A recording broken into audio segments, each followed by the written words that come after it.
जय हिंद, नमस्कार। मैं हूं आपका अपना के अफ्तार। आप देखना शुरू कर दिए हैं तेज रफ्तार। लोकसभा का चुनाव करीब है, बहुत ही करीब है। और यहां पे आप जैसा कि देख सकते हैं भारी मात्रा में जनसंख्या में भीड़ है। अब लोगों का रिव्यू हम जानने का प्रयास करते रहेंगे कि इस लोकसभा चुनाव में किसका सत्ता आने वाला है और कौन देश के अगले प्रधानमंत्री बनेगा। सारे का कहना है, बीजेपी का कहना है इस बार 400 पार। तो सबसे पहले स्वागत है सर हमारे तेज रफ्तार में। आपको क्या लगता है, ये सही है इस बार 400 पार? देखिए, देश की जनता ने पिछले 10 सालों से भारतीय जनता पार्टी की सरकार को देश में बना रखा है। और पिछले 10 साल के अगर कार्यकाल को देखा जाए तो मोदी जी के नेतृत्व में पार्टी ने बहुत अच्छे काम किए हैं। और सबसे बड़ी बात यह है कि लगभग 65 से 67 सालों में जो देश के इंटरनेशनल मुद्दे हुआ करते थे, जिसकी वजह से हमारी देश की जनता को देश की आर्थिक नुकसान झेलना पड़ता था हमें, उसको इस सरकार ने ख़त्म करने का काम किया है। जिसमें मुख्यतः जो है धारा 370 है, उसके बाद राम मंदिर है। ये दो ऐसे मुद्दे थे जिसको सरकार ने एक झटके में ख़त्म कर दिया। दूसरी बात है कि 10 सालों के अंदर जो विकास हुए हैं, जैसे 8 करोड़ से ज़्यादा ऐसे लोग हैं जिनको सरकार ने अपना मकान दिया हुआ है, आयुष्मान कार्ड दिया हुआ है, और आज भी 80 करोड़ लोगों को राशन दे रही है अनवरत लगभग 10 सालों से।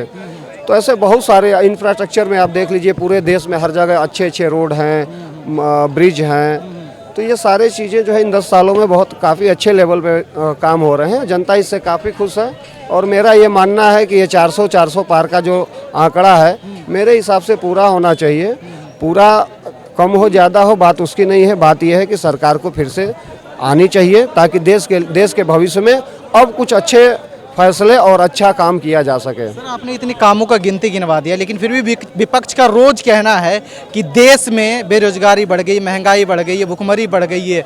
ये कब कम होगा? मोदी जी जब से आए हैं 2014 से ज़्यादा बेरोजगारी महंगाई बढ़ गई है। जी बिल्कुल सही बात है, विपक्ष बिल्कुल सही बोल रहा है। क्योंकि मोदी जी जब से आए हैं देश में बहुत ज़्यादा बेरोजगारी बढ़ी है, महंगाई बढ़ी है। लेकिन सवाल ये है कि बेरोजगारी और महंगाई किसको लगती है? बेरोजगार कौन हुआ है, महंगाई किसको समझ में आती है? तो मैं आपको बता दूं कि ये जितने विपक्ष के लोग रोना रोते हैं बेरोजगारी और महंगाई के नाम पर, तो बेरोजगारी उन विपक्ष वालों की बढ़ गई है जो आज 2014 से पहले देश की जनता की गाढ़ी कमाई, स्कैम, अलग अलग तरीके के घोटालों से अपना जेब, अपने परिवार का पेट भरते थे, ऐशो आराम में जीते थे। तो उनकी बेरोजगारी बढ़ गई है क्योंकि उनका धंधा चौपट हो गया है। महंगाई की बात करें अगर, तो उनके पास जब कमाने का साधन नहीं बचा है तो उनको हर चीज़ महंगा समझ में आएगा। नहीं तो आप देख सकते हैं यहाँ छोटे लोग हैं, अपना रोज का काम करते हैं, रोज 200, 400, 500 हज़ार रुपये कमा के अच्छे से परिवार में खुश हैं। कोई ऐसी बात नहीं है। ये इनका ऐसे ही प्रोपेगेंडा चलता रहेगा। आपके हिसाब से क्या लगता है इस बार की जो लोकसभा का चुनाव होगा, रामलला पे होगा, श्री राम पे होगा, किस पे होगा? लेकिन विपक्ष का बार बार लगातार आरोप है कि इस बार का जो चुनाव है बीजेपी बस रामलला और राम मंदिर पे लड़ रही है, ये आरोप है। ऐसी कोई बात नहीं है। आप आज से लेकर के चुनाव होने तक में आप एक भी स्टेटमेंट किसी भी बीजेपी के नेता का सुनिएगा, ना प्रधानमंत्री जी ने ना ही उनसे पार्टी से रिलेटेड किसी भी एक ऐसे शख्स ने ये नहीं कहा कि हम राम मंदिर के मुद्दे को उठाएंगे या फिर हम राम मंदिर के नाम पर वोट मांगेंगे। कि हमने पहले था कि मंदिर बनाएंगे, वोट मांगने का ये अपना प्रोपेगेंडा चलाते थे विपक्ष के लोग। अब इनका कहना है कि अब ये कहेंगे कि हमने मंदिर बना दिए तो हमें वोट चाहिए। ऐसा कुछ भी नहीं है। ये राष्ट्रीय एक मुद्दा था जिसको कोर्ट के माध्यम से जो है हल कर लिया गया है। और ये हमारे लिए बड़ा गर्व का विषय है कि हमारे आराध्य अपने जन्म स्थान पे विराजमान हो गए। और मैं धन्यवाद देना चाहूँगा भारतीय जनता पार्टी की सरकार को, स्पेशली मोदी जी को, कि हमारे धर्म और संस्कृति का जो है उन्होंने पूरा समर्थन किया। और इसके साथ साथ देश में अदर धर्मों का भी बहुत बड़ा सम्मान किया है ताकि किसी के धर्म को, किसी के व्यक्तित्व को कोई तकलीफ ना पहुंचे। अच्छा सर, सर अभी एक केजरीवाल साहब का वो वीडियो वायरल हो रहा है कि गली गली में शोर है, भाजपा वोट चोर है। भाजपा वोट चोर है? हाँ। कौन सा वोट चोर है केजरीवाल का? केजरीवाल कह रहा था। केजरीवाल तो झूठा आदमी है। हाँ। तो झूठ की मशीन है वो तो। उसने तो झूठ बोल के दिल्ली में 3 बार मुख्यमंत्री बन गया, पंजाब में झूठ बोल के बन गया वहाँ पे। कह रहा है कि ये भाजपा बार बार ईवीएम को हैक कर लेता है, ईवीएम को पता नहीं क्या क्या करके वो जीत जाता है, तो ऐसा तो 3 बार तो सीएम बन गया, तूने ईवीएम हैक करा क्या? नहीं तू बता, तूने ईवीएम हैक करा? ये फ्री फ्री करके दिल्ली में जीत गया। पंजाब में फ्री फ्री कर, हर जगह फ्री कर रहा है। तेरे बाप की बिजली है क्या? तो सोचा जाए कम से कम, जो फ्री फ्री कर रहा है पूरे घर से ला रहे क्या? ये पब्लिक के पैसों को ऐसे बर्बाद कर रहा है। दिल्ली में काम कुछ कर नहीं रहा, 10 साल से हो रहा है मैं स्कूल बनाऊंगा, मैं ये करूंगा, काम का कुछ करा नहीं। अरे पंजाब में तो अभी तेरा मेयर बना, मेयर जो बीजेपी का बना, तो अपने उनसे पूछना जो पार्षद है तेरे, उन्होंने क्रॉस जो भी गलत वोट किया, जो भी किया, और तो सुप्रीम कोर्ट ने फटकार लगाई, क्यों नहीं गया? तो फिर सुप्रीम कोर्ट जानो, धरना प्रदर्शन कर। अगर गलत हुआ है तो वहां जा। ऐसे झूठ बोल के भरम में मत फैला केजरीवाल जी, 10 साल हो गए। ईवीएम पे आरोप बार बार लगाते रहते हैं। अरे ईवीएम है तो चुनाव आयोग जब बुलाता तब दिए जाते नहीं है। बैलेट पेपर पे कह रहे हैं इस बार का इलेक्शन कराने को। पाकिस्तान चले जाओ ना, वहाँ बैलेट पेपर हो रहा है, वहाँ क्या हाल हो रहा है, चले जाओ पाकिस्तान भेजना चाहते हैं। हाँ पाकिस्तान जाओ, वहाँ बैलेट पेपर हो रहा है चुनाव, और बैलेट पेपर में क्या हाल हो गया वहाँ देख लो। पाकिस्तान में, हाँ पाकिस्तान हुआ ना, अभी इमरान खान को ज्यादा वोट मिले हैं, उसको बाहर का उसको बंद कर दिया। ऐसे केजरीवाल जी को ऐसे चाहिए यहाँ पे हिंदुस्तान में कि ये चाहेगा ईवीएम में गलत है तो बताओ ना। तो जब सुप्रीम को वो इलेक्शन कमीशन बुलाता है तब तो जाते नहीं हो, तब तुम्हें शर्म आती है? उस समय तो विरोध, उस समय चुपचाप बैठ जाते हैं। अरे आप फिर चुनाव टाइम में ऐसे भरम फैलाते रहते। केजरीवाल जी काम कर लीजिए, ये भरम मत फैलाए। ईवीएम में तुम्हें दिक्कत है तो 3-4 बार तुम पंजाब में जीत गए, एमसीडी तुम दिल्ली में जीत गए, तो कैसे जीत रहे हो भाई?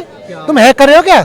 इनको सोचना चाहिए, जो आरोप लगा रहे हैं ना, कम से कम बीजेपी काम कर रही है और काम करके दम पे जीत रही है। चलिए बहुत बहुत धन्यवाद। अच्छा, आप युवा हैं, क्या इस देश में सच में मोदी जी के आने के बाद बेरोजगारी महंगाई बढ़ गई है, रोजगार नहीं मिल रहा है? देखिए, मोदी जी के आने से पहले कैसे था देश और उसके बाद कैसा हो गया, मैं आपको बताना चाहता हूँ। मोदी से पहले सत्ता थी और मोदी के बाद सेवा है।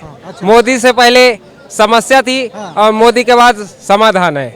मोदी से पहले मलिन था, मोदी के बाद स्वच्छता है। मोदी से पहले विवाद था और मोदी के बाद समाधान है। और मैं मानता हूं कि जहां तक 2024 का चुनाव है, अदर पार्टी 2024 की तैयारी करना छोड़ दे, क्योंकि 2024 में तो मोदी जी का फिक्स है कि अब की बार 400 पार करेंगे।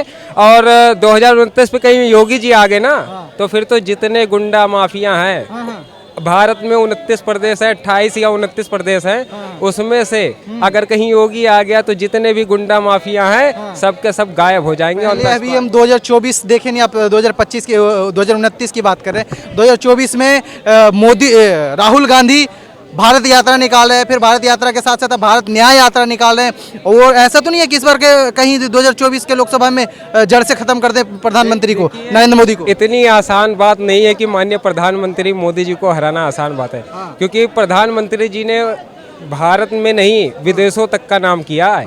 और विदेश में इस वजह से काम किया है कि हमारे उत्तर प्रदेश के हमारे भारत देश के लोग जो पहले नहीं जानते थे, मोदी जी की वजह से पहचान बनी है उत्तर प्रदेश में। इंफ्रास्ट्रक्चर की बात हो या डेवलपमेंट की बात हो, मोदी जी सबसे अग्रणी प्रधानमंत्री बने हैं अभी तक के। और मैं तो कहता हूं कि 2024 में अदर पार्टी जितने भी I.N.D.I.A के गठबंधन पार्टी है, वो अब की बार तो गठबंधन साफ है, इसको तो कोई नहीं रोक सकता। प्रधानमंत्री गठबंधन एकदम साफ है, एकदम साफ है। अब की बार 400 पार होगा, ये मेरा लिख के ले लो। 100% वादा है, 100% पूरे विश्वास के साथ, पूरे कॉन्फिडेंस के साथ कह रहा हूँ। और इस बार 3rd अटेम्प्ट प्रधानमंत्री मोदी जी बनने जा रहे हैं। क्या बात है। अच्छा, लेकिन विपक्ष का ये भी आरोप है कि देश में बेरोजगारी बढ़ रही है, मोदी जी कहते हैं पकौड़े तलो। तो कैसे, मतलब कैसे आप कह रहे हैं कि हमारे देश में विकास हो रहा है? ये सब जितने भी काम आपको दिख रहा है, ये 70 सालों में कांग्रेस ने किया है, और आप लोग कह रहे हैं कि मोदी जी के आने के बाद विकास हो रहा है। 70 सालों तक अभी तक कांग्रेस ने मुस्लिम समुदाय के लोगों को विभाजित किया है।